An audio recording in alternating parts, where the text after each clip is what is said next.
ਵਾਹਿਗੁਰੂ ਜੀ ਕਾ ਖਾਲਸਾ ਵਾਹਿਗੁਰੂ जी की फतेह। मैं ਤੁਹਾਡੀ ਹੋਸਟ ਰੀਤ ਕੌਰ ਨਿਊਜ਼ TV 84 ਦੇ ਨਾਲ। ਵੀਅਰਸ, ਨਵੰਬਰ 1984 ਨੂੰ ਇੰਦਰਾ ਗਾਂਧੀ ਦੀ ਮੌਤ ਤੋਂ ਬਾਅਦ ਭਾਰਤ ਸਰਕਾਰ ਦੀ ਮਿਲੀਭੁਗਤ ਅਤੇ ਪੂਰੀ ਸਾਜ਼ਿਸ਼ ਤਹਿਤ ਇੰਡੀਆ ਦੀ ਰਾਜਧਾਨੀ ਦਿੱਲੀ ਅਤੇ ਭਾਰਤ ਭਰ ਦੇ ਸ਼ਹਿਰਾਂ, ਕਸਬਿਆਂ ਤੇ ਪਿੰਡਾਂ ਦੇ ਵਿੱਚ ਸਿੱਖਾਂ ਨੂੰ ਚੁਣ-ਚੁਣ ਕੇ ਮਾਰਿਆ ਗਿਆ। ਇਸ ਸੰਬੰਧੀ ਅਸੀਂ ਤੁਹਾਨੂੰ ਪੀੜਿਤ ਪਰਿਵਾਰਾਂ ਅਤੇ ਵੱਖ-ਵੱਖ ਪੰਥਕ ਸ਼ਖਸੀਅਤਾਂ ਦੇ ਰੂਬਰੂ ਟਾਈਮ ਟੂ ਟਾਈਮ ਕਰਵਾਉਂਦੇ ਰਹਿੰਦੇ ਹਾਂ, ਜਿਹੜੇ ਕਿ ਉਸ ਸਮੇਂ ਦੀ ਹਕੀਕਤ TV 84 ਰਾਹੀਂ ਤੁਹਾਨੂੰ ਬਿਆਨ ਕਰਦੇ ਹਨ। ਅੱਜ ਵੀ ਅਸੀਂ ਹੋਂਦ ਚੁੱਲ੍ਹ ਤਾਲਮੇਲ ਕਮੇਟੀ ਦੇ ਆਗੂ ਅਤੇ ਸਿੱਖ ਐਕਟਿਵਿਸਟ ਸਰਦਾਰ ਮਨਿੰਦਰ ਸਿੰਘ ਗਿਆਸਪੁਰਾ ਜੀ ਨਾਲ ਗੱਲਬਾਤ ਕਰਾਂਗੇ। ਇਹਨਾਂ ਕੋਲੋਂ ਅਸੀਂ ਜਾਣਾਂਗੇ ਕਿਵੇਂ ਨਵੰਬਰ 1984 ਨੂੰ ਗੁਰਗਾਂਵ ਵਿੱਚ ਕਤਲ ਕੀਤੇ 47 ਸਿੱਖਾਂ ਅਤੇ ਸਾੜੇ ਗਏ 297 ਘਰਾਂ ਨਾਲ ਸੰਬੰਧਿਤ ਮਾਮਲੇ ਦੀ ਪਿਛਲੇ ਹਫ਼ਤੇ ਜਿਹੜੀ ਗਰਗ ਕਮਿਸ਼ਨ ਦੀ ਅਦਾਲਤ ਹਿਸਾਰ ਵਿਖੇ ਸੁਣਵਾਈ ਹੋਈ, ਉਸ ਵਿੱਚ ਕੀ ਫੈਸਲਾ ਦਿੱਤਾ ਗਿਆ। ਵਿਊਅਰਸ, ਇਸ ਕੇਸ ਦੇ ਵਿੱਚ ਹੁਣ ਤੱਕ 121 ਗਵਾਹੀਆਂ ਮੁਕੰਮਲ ਹੋ ਚੁੱਕੀਆਂ ਹਨ ਅਤੇ 29 ਗਵਾਹੀਆਂ ਬਾਕੀ ਹਨ। ਸੋ ਅੱਜ ਅਸੀਂ ਇਸ ਕੇਸ ਸੰਬੰਧੀ ਅਪਡੇਟ ਲਵਾਂਗੇ ਸਰਦਾਰ ਮਨਵਿੰਦਰ ਸਿੰਘ ਗਿਆਸਪੁਰਾ ਜੀ ਕੋ, ਜਿਹੜੇ ਕਿ ਇਸ ਵੇਲੇ ਸਾਨਾ ਫੋਨ ਲਾਈਨ ਤੇ ਜੁੜ ਚੁੱਕੇ ਨੇ। ਜੀ ਵੀਰ ਜੀ, ਵਾਹਿਗੁਰੂ ਜੀ ਕਾ ਖਾਲਸਾ ਵਾਹਿਗੁਰੂ ਜੀ ਕੀ ਫਤਿਹ। TV 84 ਦੇ ਸਾਰੇ ਸਰੋਤਿਆਂ ਨੂੰ ਮੇਰੇ ਵੱਲੋਂ ਵਾਹਿਗੁਰੂ ਜੀ ਕਾ ਖਾਲਸਾ ਵਾਹਿਗੁਰੂ ਜੀ ਕੀ ਫਤਿਹ ਜੀ। ਜੀ ਵੀਰ ਜੀ, ਅਸੀਂ ਤੁਹਾਡੇ ਗੁੜਗਾਂਵ ਸੰਬੰਧੀ ਵੀ ਟਾਈਮ ਟੂ ਟਾਈਮ ਗੱਲਬਾਤ ਕਰਦੇ ਹਾਂ, ਹੋਂਦ ਚੁੱਲ੍ਹ ਪਿੰਡ ਸੰਬੰਧੀ ਵੀ ਤੁਹਾਨੂੰ ਟਾਈਮ ਟੂ ਟਾਈਮ ਗੱਲਬਾਤ ਕੀਤੀ। ਸੋ ਅਸੀਂ ਸਭ ਤੋਂ ਪਹਿਲਾਂ ਇਹ ਜਾਣਨਾ ਚਾਹਾਂਗੇ, ਜਿਹੜਾ ਇਹ ਤੁਸੀਂ ਕੇਸ ਫਾਈਲ ਕੀਤਾ ਹੈ, ਜਿਸ ਦੇ ਬਾਰੇ ਤੁਸੀਂ 22 ਮਈ ਨੂੰ ਜੱਜ ਦੇ ਸਾਹਮਣੇ ਪੇਸ਼ ਹੋਏ ਹੋ, ਇਸ ਫੇਸ ਦਾ ਫੈਸਲਾ ਕੀ ਨਿਕਲਿਆ, ਇਸ ਬਾਰੇ ਸਾਨੂੰ ਜਾਣਕਾਰੀ ਦਿਓ। ਸਿਸਟਰ, ਇਹ ਜਿਹੜਾ ਕੇਸ ਹੈ 2012 ਵਿੱਚ ਹਾਈ ਕੋਰਟ ਦੀ ਡਾਇਰੈਕਸ਼ਨ ਅਨੁਸਾਰ ਹਾਈ ਕੋਰਟ ਦੀ ਰਿਟ ਪਟੀਸ਼ਨ ਨੰਬਰ 3821 ਦੇ ਤਹਿਤ ਇਹ ਜਿਹੜਾ ਕੇਸ ਹੈ ਗਰਗ ਕਮਿਸ਼ਨ ਦੇ ਕੋਲ ਅਸੀਂ ਲੈ ਕੇ ਗਏ ਹਾਂ ਜੀ। ਤੇ ਇਹ ਜਿਹੜਾ ਕੇਸ ਹੈ ਸੈਕੰਡ ਸਟੇਜ ਤੇ ਚੱਲਿਆ। ਪਹਿਲੀ ਸਟੇਜ ਦੇ ਵਿੱਚ ਅਸੀਂ 150 ਜਿਹੜੇ ਪੀੜਤ ਹੈ ਉਹਨਾਂ ਦੀਆਂ ਜਿਹੜੀਆਂ ਪਟੀਸ਼ਨਾਂ ਸੀ ਉਹ ਫਾਈਲ ਕੀਤੀਆਂ ਨੇ। ਹੁਣ ਉਹਨਾਂ ਪਟੀਸ਼ਨਾਂ ਦੇ ਆਧਾਰ ਤੇ ਅਸੀਂ ਪੀੜਤਾਂ ਨੂੰ ਲੈ ਕੇ ਕਮਿਸ਼ਨ ਦੇ ਕੋਲ ਜਾਂਦੇ ਹਾਂ ਔਰ ਉਹਨਾਂ ਦੀਆਂ ਜਿਹੜੀਆਂ ਗਵਾਹੀਆਂ ਨੇ, ਉਹਨਾਂ ਦੇ ਜਿਹੜੇ ਬਿਆਨ ਨੇ, ਉਹ ਜੱਜ ਸਾਹਿਬ ਦੇ ਸਾਹਮਣੇ ਸਾਰੇ ਪੀੜਤ ਆ ਕੇ ਆਪਣੇ ਬਿਆਨ ਦਿੰਦੇ ਨੇ, ਆਪਣੀਆਂ ਗਵਾਹੀਆਂ ਦਿੰਦੇ ਨੇ। ਹੁਣ ਤੱਕ ਜਿਹੜੀਆਂ ਅਸੀਂ ਪਟੀਸ਼ਨਾਂ ਦਾਇਰ ਕੀਤੀਆਂ ਸੀ, ਉਹ ਪਟੀਸ਼ਨਾਂ 150 ਦਾਇਰ ਕੀਤੀਆਂ ਸੀ ਤੇ 121 ਗਵਾਹੀਆਂ ਮੁਕੰਮਲ ਹੋ ਗਈਆਂ, ਜਿਹੜੀਆਂ ਕਿ ਪਰਸੋਂ ਅਸੀਂ 6 ਪੀੜਤਾਂ ਦੀਆਂ ਗਵਾਹੀਆਂ, ਜਿਹੜੇ ਕਿ ਗੁੜਗਾਉਂ ਦੇ ਨਾਲ ਸੰਬੰਧਿਤ ਜਿਹੜੇ ਪੀੜਤ ਸੀਗੇ, 6 ਪੀੜਤਾਂ ਨੂੰ ਅਸੀਂ ਲੈ ਕੇ ਗਏ ਆ ਜੱਜ ਸਾਹਿਬ ਕੋਲ ਔਰ 6 ਪੀੜਤਾਂ ਨੇ ਆਪਣੀ ਜਿਹੜੀ ਹੈਗੀ ਆ ਜਿਹੜੀ ਉੱਥੇ ਉਹਨਾਂ ਦਾ ਕਿਵੇਂ ਨੁਕਸਾਨ ਹੋਇਆ, ਕਿਵੇਂ ਉਹਨਾਂ ਨੂੰ ਮਾਰਿਆ ਗਿਆ, ਉਹਨਾਂ ਨੇ ਉਸ ਟਾਈਮ ਦੀਆਂ ਫੋਟੋਆਂ ਤੱਕ ਜਿਹੜੀਆਂ ਸੀਗੀਆਂ ਉਹ ਆਪਣੇ ਘਰਾਂ ਦੀਆਂ ਖਿੱਚ ਕੇ ਰੱਖੀਆਂ ਹੋਈਆਂ ਸੀ। ਉਹਨਾਂ ਦੀ ਕਿਸੇ ਨੇ ਵੀ 30 ਸਾਲ ਤੱਕ ਕੋਈ ਗੱਲ ਨਹੀਂ ਸੁਣੀ, ਪਰ ਹੁਣ ਉਹਨਾਂ ਦੀ ਗੱਲ ਜਿਹੜੀ ਹੈ ਸਰਕਾਰ ਦੇ ਕੰਨਾਂ ਤੱਕ ਪਹੁੰਚਾਉਣ ਲਈ ਅਸੀਂ ਉਪਰਾਲਾ ਕਰ ਰਹੇ ਹਾਂ। ਤੇ ਜਿਹੜੇ ਹੈਗੇ ਆ 6 ਪੀੜਤ, ਇਹਨਾਂ ਦੇ ਵਿੱਚ ਇੱਕ ਜਿਹੜੀ ਸੀ ਬੀਬੀ, ਉਹਨਾਂ ਦਾ ਪੋਲਟਰੀ ਫਾਰਮ ਹੁੰਦਾ ਸੀ ਤੇ ਉਹਨਾਂ ਨੇ ਦੱਸਿਆ ਕਿ ਉਹਨਾਂ ਦੇ ਪੋਲਟਰੀ ਫਾਰਮ ਨੂੰ ਅੱਗ ਲਗਾ ਦਿੱਤੀ ਤੇ ਉਹਨਾਂ ਦੇ ਘਰ ਨੂੰ ਅੱਗ ਲਗਾ ਦਿੱਤੀ। ਉਹਨਾਂ ਦਾ ਜਿੰਨਾ ਵੀ ਬਿਜ਼ਨਸ ਸੀ, ਸਾਰਾ ਬਿਜ਼ਨਸ ਉਹਨਾਂ ਦਾ ਤਹਿਸ ਨਹਿਸ ਕਰ ਦਿੱਤਾ।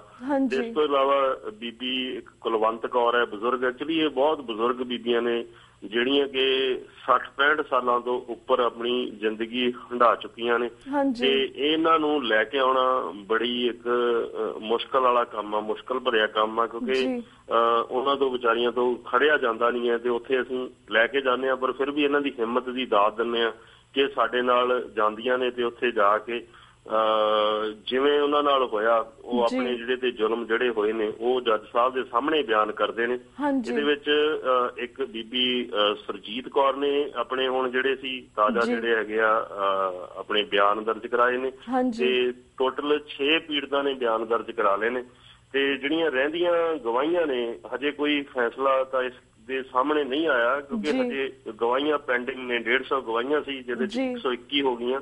ਜਿਹੜੀਆਂ ਬੈਲੈਂਸ ਜਿਹੜੀਆਂ ਗਵਾਹੀਆਂ ਨੇ ਉਹਦੇ ਲਈ ਸਾਨੂੰ 28 ਤਰੀਕ ਫਿਰ ਮਿਲੀ ਹੋਈ ਹੈ। 28 ਤਰੀਕ ਦੇ ਵਿੱਚ ਵੀ ਅਸੀਂ 6 ਤੋਂ 7 ਜਾਂ 10 ਮੈਕਸੀਮਮ ਜਿੰਨੇ ਲਿਜਾ ਸਕੇ ਅਸੀਂ ਲੈ ਕੇ ਜਾਵਾਂਗੇ। ਇਹਦੇ ਵਿੱਚ ਇੱਕ ਗੱਲ ਹੋਰ ਬੜੀ ਸਾਹਮਣੇ ਆ ਰਹੀ ਹੈ ਕਿ ਜਿਹੜੇ ਪੀੜਤ ਨੇ ਉਹਨਾਂ ਵਿੱਚੋਂ ਕਾਫੀ ਜਿਹੜੇ ਪੀੜਤ ਨੇ ਆਪਣੀ ਉਮਰ ਹੰਢਾ ਕੇ ਉਹ ਸਰਗਵਾਸ ਵੀ ਹੋ ਗਏ ਨੇ ਤੇ ਇਸ ਲਈ ਜਿਨ੍ਹਾਂ ਦੀਆਂ ਅਸੀਂ ਪਟੀਸ਼ਨਾਂ ਅੱਜ ਤੋਂ 3 ਸਾਲ ਪਹਿਲਾਂ ਪਾਈਆਂ ਸੀ, ਉਸ ਦੇ ਵਿੱਚ ਕੁਛ ਏਦਾਂ ਦੇ ਵੀ ਨਿਕਲ ਰਹੇ ਨੇ ਜਿਹੜੇ 3 ਤੋਂ 4 ਪੀੜਤ ਜਿਹੜੇ ਕਿ ਆਪਣੀ ਉਮਰ ਹੰਢਾ ਕੇ ਸਰਗਵਾਸ ਹੋ ਚੁੱਕੇ ਨੇ। ਜੋ ਅਸੀਂ ਜੱਜ ਸਾਹਿਬ ਨੂੰ ਕਹਿ ਰਹੇ ਹਾਂ ਕਿ ਇਸ ਦਾ ਜਿਹੜਾ ਫੈਸਲਾ ਤੁਸੀਂ ਕੇਸ ਨੂੰ ਜਲਦੀ ਤੋਂ ਜਲਦੀ ਨਿਬੇੜੋ। ਅਸੀਂ ਤਾਂ ਚਾਹੁੰਦੇ ਹਾਂ ਕਿ ਡੇਲੀ ਬੇਸਿਸ ਤੇ ਇਹ ਜਿਹੜਾ ਕੇਸ ਆ ਲੱਗੇ ਤਾਂ ਕਿ ਜਿਹੜੇ ਬਾਕੀ ਦੇ ਰਹਿੰਦੇ ਪੀੜਤ ਨੇ ਉਹ ਆਪਣੇ ਬਿਆਨ ਦੇ ਸਕਣ। ਇਹ ਨਾ ਹੋਵੇ ਕਿ ਉਹਨਾਂ ਦੇ ਵਿੱਚੋਂ ਵੀ ਕੁਝ ਅਕਾਲ ਚਲਾਣਾ ਕਰ ਜਾਣ ਤੇ ਇਨਸਾਫ ਮੰਗਦੇ ਇਨਸਾਫ ਤਾਂ ਨਹੀਂ ਮੈਂ ਕਹਿ ਸਕਦਾ, ਕਿਉਂਕਿ ਸਾਡੀ ਜਿਹੜੀ ਟੀਮ ਹੈ ਇਨਸਾਫ ਦੀ ਗੱਲ ਨਹੀਂ ਅਸੀਂ ਕਰਦੇ ਹਾਂ ਜਿਹੜਾ ਲੋਕਤੰਤਰ ਹੈ ਇਹਨਾਂ ਦਾ, ਅਖੌਤੀ ਲੋਕਤੰਤਰ ਆ, ਉਹਦੇ ਵਿੱਚ ਕੀ ਹੋਇਆ ਸਿੱਖਾਂ ਦੇ ਨਾਲ।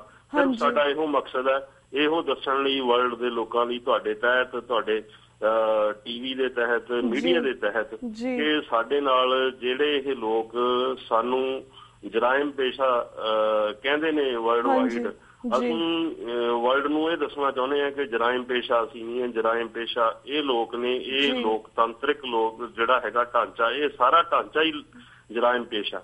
ਇਹੀ ਕੋਸ਼ਿਸ਼ ਹੈ ਸਾਡੀ ਟੀਮ ਦੀ, ਤੇ ਜਿਹੜੀਆਂ ਹੈਗੀਆਂ ਨੇ ਬਾਕੀ ਦੀਆਂ ਰਹਿੰਦੀਆਂ ਗਵਾਹੀਆਂ ਅਸੀਂ ਕੋਸ਼ਿਸ਼ ਹੈ ਕਿ 28 ਤਰੀਕ ਜਿਹੜੀ ਪਰਸੋਂ ਕੱਲ ਨੂੰ ਆ ਰਹੀ ਹੈ ਉਦੋਂ ਅਸੀਂ ਕਰਵਾ ਲਈਏ। ਜੀ ਤੇ ਵੀਰ ਜਿਸ ਤਰ੍ਹਾਂ ਸਿਰਫ 101 ਗਵਾਹੀਆਂ ਨੂੰ ਤੁਹਾਨੂੰ ਆਲਮੋਸਟ 3 ਸਾਲ ਲੱਗ ਗਏ ਨੇ, ਸਿਰਫ 29 ਗਵਾਹੀਆਂ ਰਹਿ ਵੀ ਗਈਆਂ ਨੇ, ਪਰ ਜਿਸ ਤਰ੍ਹਾਂ 121 ਗਵਾਹੀਆਂ ਤਾਂ ਆਲਰੇਡੀ ਹੋ ਚੁੱਕੀਆਂ ਨੇ, ਉਸਦੇ ਬੇਸ ਤੇ ਇੰਨੀ ਐਵੀਡੈਂਸ ਤੁਸੀਂ ਪੇਸ਼ ਕੀਤੀ, ਇਸ ਬੇਸ ਦੇ ਆਧਾਰ ਤੇ ਕੀ ਜੱਜ ਨੇ ਕੋਈ ਹੋਰ ਫੈਸਲਾ ਨਹੀਂ ਦਿੱਤਾ ਕਿ ਕਿਸ ਤਰ੍ਹਾਂ ਕੁਝ ਕਰਨਗੇ ਇਸ ਬਾਰੇ ਕਿ ਨਹੀਂ?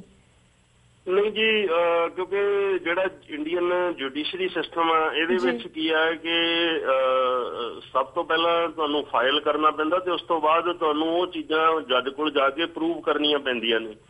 ਤੇ ਪ੍ਰੂਵ ਕਰਨ ਤੋਂ ਬਾਅਦ ਇਸ ਤੇ ਹਜੇ ਇੱਕ ਪੜਾਅ ਹੋਰ ਹੋਏਗਾ, ਉਹਦੇ ਵਿੱਚ ਕੀ ਹੋਏਗੀ ਕਿ ਬਹਿਸ ਹੋਏਗੀ। ਉਸ ਬਹਿਸ ਤੋਂ ਬਾਅਦ ਉਹਦੇ ਵਿੱਚ ਕੀ ਹੈ ਕਿ ਸਰਕਾਰੀ ਧਿਰ ਕੁਝ ਸਾਡੀਆਂ ਕਮੀਆਂ ਲੱਭੂਗੀ, ਅਸੀਂ ਸਰਕਾਰੀ ਧਿਰ ਦੀਆਂ ਕਮੀਆਂ ਲੱਭਾਂਗੇ, ਉਸ ਦੇ ਆਧਾਰ ਤੇ ਬਹਿਸ ਹੋਊਗੀ। ਉਸ ਬਹਿਸ ਨੂੰ ਮੁਕੰਮਲ ਹੋਣ ਤੋਂ ਬਾਅਦ ਇਹਦੇ ਵਿੱਚ ਕੋਈ ਨਾ ਕੋਈ ਫੈਸਲਾ ਆਏਗਾ।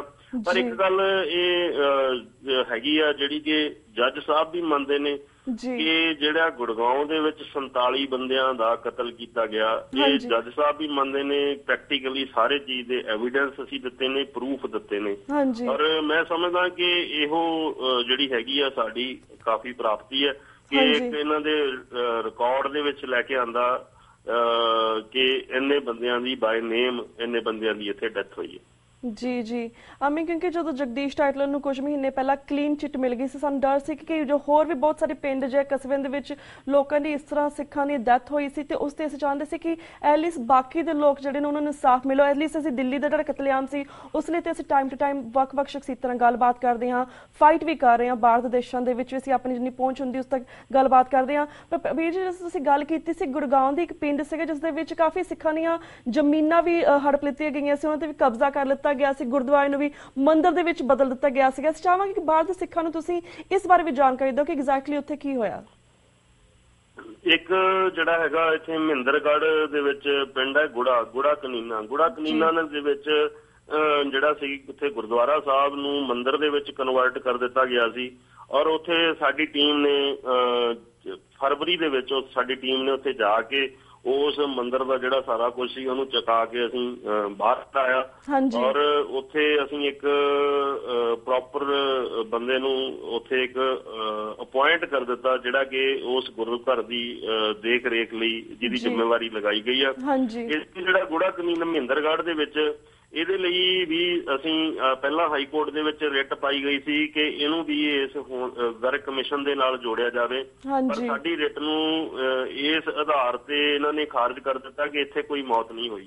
ਪਰ ਮੌਤ ਨਹੀਂ ਹੋਈ, ਪਰ ਇੱਥੇ ਘੱਟੋ ਘੱਟ 50 ਦੇ ਕਰੀਬ ਜਿਹੜੇ ਸਿੱਖ ਪਰਿਵਾਰ ਸੀ ਉਹਨਾਂ ਦੀਆਂ ਜ਼ਮੀਨਾਂ ਜਾਇਦਾਦਾਂ, ਉਹਨਾਂ ਦੇ ਘਰ ਪਰਿਵਾਰ, ਉਹਨਾਂ ਦੇ ਬਿਜ਼ਨਸ ਬਿਲਕੁਲ ਤਬਾਹ ਕਰ ਦਿੱਤੇ ਗਏ, ਜਿਨ੍ਹਾਂ ਦਾ ਅਸੀਂ ਦੁਬਾਰਾ ਹਾਈ ਕੋਰਟ ਦੇ ਵਿੱਚ ਉਸ ਆਧਾਰ ਤੇ ਉਹਨਾਂ ਦੀਆਂ ਜ਼ਮੀਨਾਂ ਦੇ ਆਧਾਰ ਤੇ ਉਹਨਾਂ ਦੇ ਨਾਲ ਉਹਨਾਂ ਦੇ ਨੁਕਸਾਨੇ ਗਏ ਜਿਹੜਾ ਹੈਗਾ ਉਹਨਾਂ ਦੀਆਂ ਜ਼ਮੀਨਾਂ, ਉਹਨਾਂ ਦਾ ਘਰ ਪਰਿਵਾਰ, ਜਿਹੜਾ ਉਹਨਾਂ ਦਾ ਪੂਰਾ ਬਿਜ਼ਨਸ ਜਿਹੜਾ ਤਬਾਹ ਹੋ ਚੁੱਕਿਆ ਸੀ, ਉਸ ਦੇ ਆਧਾਰ ਤੇ ਅਸੀਂ ਹੁਣ ਇੱਕ ਰਿਟ ਇੱਕ ਕੇਸ ਕਰਿਆ ਹਾਈ ਕੋਰਟ ਦੇ ਵਿੱਚ ਜਿਹੜਾ ਕਿ 2 ਮਹੀਨੇ ਤੋਂ ਚੱਲ ਰਿਹਾ। ਉਸ ਕੇਸ ਦੇ ਵਿੱਚ ਅਸੀਂ ਬਾਈ ਨੇਮ ਬੰਦੇ ਨਾਮਜ਼ਦ ਕੀਤੇ ਨੇ ਔਰ ਉਹਨਾਂ ਨੂੰ ਸਾਨੂੰ ਉਮੀਦ ਆ ਕਿ ਜਿਹੜੀ ਅਗਲੀ ਛੁੱਟੀਆਂ ਤੋਂ ਬਾਅਦ ਜਿਹੜੀ ਤਰੀਕ ਆਏਗੀ ਹਾਈ ਕੋਰਟ ਦੀ ਉਹਦੇ ਵਿੱਚ ਉਹਨਾਂ ਨੂੰ ਸਮਨਿੰਗ ਵੀ ਹੋ ਜਾਏਗੀ। ਔਰ ਉਹ ਕੇਸ ਜਿਹੜਾ ਉਹ ਇੱਕ ਅਲੱਗ ਏਰੀਆ, ਇਹ ਸਾਰੇ ਜਿਹੜੇ ਏਰੀਏ ਨੇ ਸਾਡੇ ਕੋਲ ਸਾਹਮਣੇ ਆ ਰਹੇ ਨੇ ਇਹ ਹਰਿਆਣੇ ਦੇ ਏਰੀਏ ਨੇ। ਹਰਿਆਣੇ ਦੇ ਵਿੱਚ ਜਿੰਨਾ ਕਤਲੇਆਮ ਹੋਇਆ ਮੈਂ ਸਮਝਦਾ ਕਿ ਦਿੱਲੀ ਤੋਂ ਵੀ ਵੱਧ ਹਰਿਆਣੇ ਦੇ ਵਿੱਚ ਕਤਲੇਆਮ ਹੋਇਆ। ਔਰ ਜਿਹੜੀਆਂ ਕਾਤਲ ਭੀੜਾਂ ਨੇ ਸਾਡੀ ਰਿਪੋਰਟ ਦੇ ਅਨੁਸਾਰ ਇਹ ਜ਼ਿਆਦਾ ਹਰਿਆਣੇ ਤੋਂ ਹੀ ਟਰੱਕ ਭਰ ਕੇ ਗਏ ਨੇ ਜਿਹੜੇ ਦਿੱਲੀ ਦੇ ਵਿੱਚ ਜਿਨ੍ਹਾਂ ਨੇ ਕਤਲੇਆਮ ਮਚਾਇਆ। ਹਾਂਜੀ ਬਿਲਕੁਲ, ਹਰਿਆਣੇ ਦੇ ਵਿੱਚੋਂ ਟਰੱਕ ਭਰ ਕੇ ਇਹਨਾਂ ਨੇ ਲੈ ਕੇ ਗਏ ਨੇ ਤੇ ਉਹੀ ਲੋਕਾਂ ਨੇ ਜਾ ਕੇ ਦਿੱਲੀ ਦੇ ਆਲੇ ਦੁਆਲੇ ਏਰੀਆ ਦੇ ਵਿੱਚ ਜਿੰਨਾ ਵੀ ਕਤਲੇਆਮ ਮਚਾਇਆ ਇਸੇ ਏਰੀਏ ਦੇ ਬੰਦਿਆਂ ਨੇ ਕਰਾਇਆ।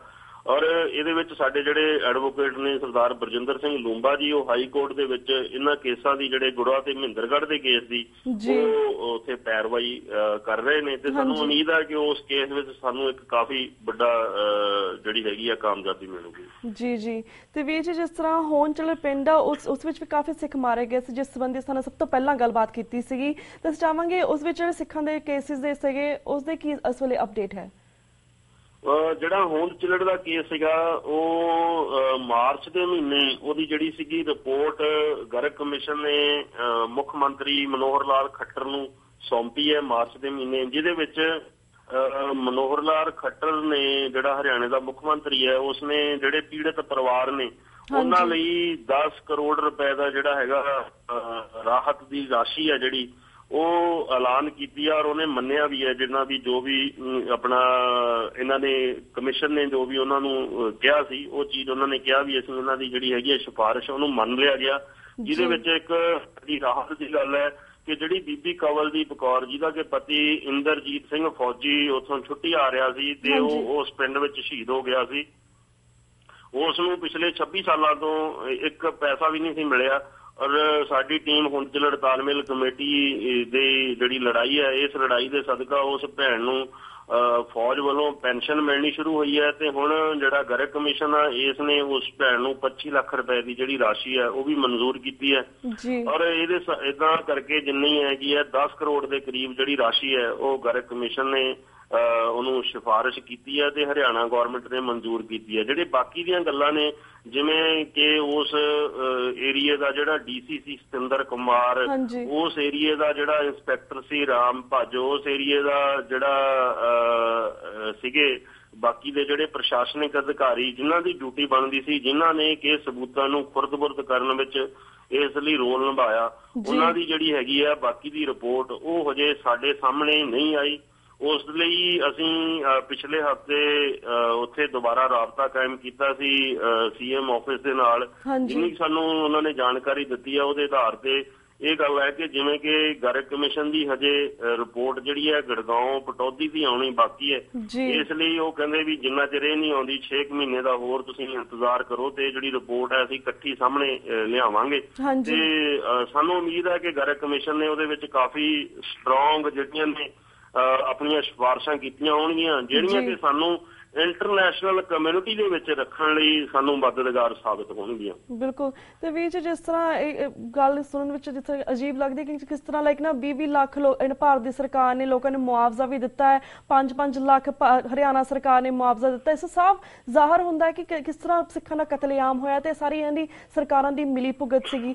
ਅਸੀਂ ਇੰਨੇ ਐਵੀਡੈਂਸ ਵੀ 30 ਸਾਲਾਂ ਦੇ ਵਿੱਚ ਇਕੱਠੇ ਕਰਕੇ ਦਿਖਾਏ ਨੇ, ਇੰਨੇ ਕੇਸਿਸ ਸਾਹਮਣੇ ਪੇਸ਼ ਕੀਤੇ ਨੇ, ਇੰਨੇ ਲਾਈਕ ਲੋਕਾਂ ਦੇ ਆਪਣੇ ਲੋਕਾਂ ਨੇ ਕੇਸਿਸ 121 ਤੁਸੀਂ ਲੋਕਾਂ ਨੇ ਗਵਾਹੀਆਂ ਵੀ ਦਿੱਤੀਆਂ ਨੇ। ਇਸ ਤੋਂ ਸਾਫ਼ ਜ਼ਾਹਰ ਹੈ ਕਿ ਕਿਸ ਤਰ੍ਹਾਂ ਪੂਰੇ ਆਲ ਓਵਰ ਦੀ ਇੰਡੀਆ ਕਿਸ ਤਰ੍ਹਾਂ ਲੋਕਾਂ ਸਿੱਖਾਂ ਨੂੰ ਕਿਸ ਤਰ੍ਹਾਂ ਚੁਣ ਕੇ ਇਹਨਾਂ ਨੇ ਮਾਰਿਆ। ਪਰ ਆਈ ਨੋ ਕਿ ਇਸ ਤੋਂ ਸਾਨੂੰ ਸਾਫ਼ ਜ਼ਾਹਰ ਹੈ ਕਿ ਇਨਸਾਫ ਤਾਂ ਭਾਰਤ ਦੇ ਵਿੱਚ ਰੱਖਿਆ ਨਹੀਂ, ਪਰ ਸਾਡਾ ਫਰਜ਼ ਬਣਦਾ ਹੈ ਕਿ ਜਿਹੜੇ ਬਾਹਰ ਦੇ ਦੇਸ਼ ਦੇ ਵਿੱਚ ਸਾਡੇ ਸਿੱਖ ਨੇ ਜਿਹੜੇ ਹਮੇਸ਼ਾ ਕਹਿੰਦੇ ਨੇ ਕਿ ਸਾਡਾ ਕੀ ਲੈਣ ਦੇਣਾ, 30 ਸਾਲ ਬੀਤ ਗਏ ਨੇ, ਡਜ਼ਨਟ ਮੈਟਰ, ਹੁਣ ਇਸ ਚੀਜ਼ ਨੂੰ ਦਬਾਓ, ਇਸ ਚੀਜ਼ ਨੂੰ ਇੱਥੇ ਬੰਦ ਕਰ ਦਿਓ। ਪਰ ਸਾਡਾ ਫਰਜ਼ ਬਣਦਾ ਕਿ ਤੁਹਾਡੀ ਵਾਲੀ ਸ਼ਖਸੀਅਤਾਂ ਨੂੰ ਅਸੀਂ TV 84 ਰਾਹੀਂ ਜਦੋਂ ਉਹਨਾਂ ਦੇ ਰੂਬਰੂ ਕਰਵਾਉਂਦੇ ਹਾਂ ਉਹਨਾਂ ਨੂੰ ਇਹ ਯਾਦ ਕਰਵਾਈਏ ਕਿ ਕਿਸ ਤਰ੍ਹਾਂ ਸਾਡਾ ਕਤਲੇਆਮ ਹੋਇਆ 84 ਦੇ ਵਿੱਚ। So thank you so much ਵੀਰ ਜੀ ਕਿ ਤੁਸੀਂ ਸਾਡੇ ਦਰਸ਼ਕਾਂ ਦੇ ਰੂਬਰੂ ਹੋਏ, ਤੁਸੀਂ ਇਹਨਾਂ ਕੇਸਿਸ ਦੀ ਅਪਡੇਟ ਸਾਡੇ ਦਰਸ਼ਕਾਂ ਨਾਲ ਸਾਂਝੀ ਕੀਤੀ ਤਾਂ ਕਿ ਉਹਨਾਂ ਦੀਆਂ ਅੱਖਾਂ ਖੁੱਲ੍ਹ ਸਕਣ, ਤਾਂ ਕਿ ਉਹ ਲਾਮਬੰਦ ਹੋ ਸਕਣ, ਕਿਉਂਕਿ ਇਹ ਜੋ ਸਾਨੂੰ ਪਹਿਲਾਂ ਵੀ ਹੋ ਚੁੱਕਿਆ ਹੈ ਫਿਊਚਰ ਦੇ ਵਿੱਚ ਵੀ ਹੋ ਸਕਦਾ। ਸੋ ਸਾਨੂੰ ਇਕੱਠੇ ਹੋਣ ਦੀ ਜ਼ਰੂਰਤ ਹੈ, ਇਸ ਚੀਜ਼ ਸੋਚਣ ਦੀ ਜ਼ਰੂਰਤ ਹੈ। ਸੋ ਥੈਂਕ ਯੂ ਸੋ ਮਚ ਕਿ ਤੁਸੀਂ ਇਹਨਾਂ ਕੇਸਿਸ ਬਾਰੇ ਸਾਡੇ ਦਰਸ਼ਕਾਂ ਨਾਲ ਅਪਡੇਟ ਸਾਂਝੀ ਕੀਤੀ। ਐਂਡ ਆਲਸੋ 28 ਮਈ ਨੂੰ ਵੀ ਜਿਹੜਾ ਗਰਗ ਕਮਿਸ਼ਨ ਜਿਹੜੀ ਅਗਲੀ ਪਹਿਲ ਤੁਹਾਡੇ ਕੇਸ ਹੋਏਗਾ ਜੱਜ ਦੇ ਸਾਹਮਣੇ, ਅਸੀਂ ਉਸ ਬਾਰੇ ਵੀ ਤੁਹਾਡੇ ਕੋਲ ਅਪਡੇਟ ਲਵਾਂਗੇ। ਹੁਣ ਸਾਡਾ ਵਕਤ ਵੀਰ ਜੀ ਬ੍ਰੇਕ ਵੱਲ ਜਾ ਰਿਹਾ, ਤੁਹਾਡੇ ਕੋਲ ਇਜਾਜ਼ਤ ਲੈਣੇ ਆ। Thank you so much. Waheguru ji ਕਾ ਖਾਲਸਾ, ਵਾਹਿਗੁਰੂ ਜੀ ਕੀ ਫਤਿਹ ਵੀਰ ਜੀ। Viewers, वक्त हो गया एक छोटे जो ब्रेक था। Keep watching News TV 84. We'll be right back after a short break.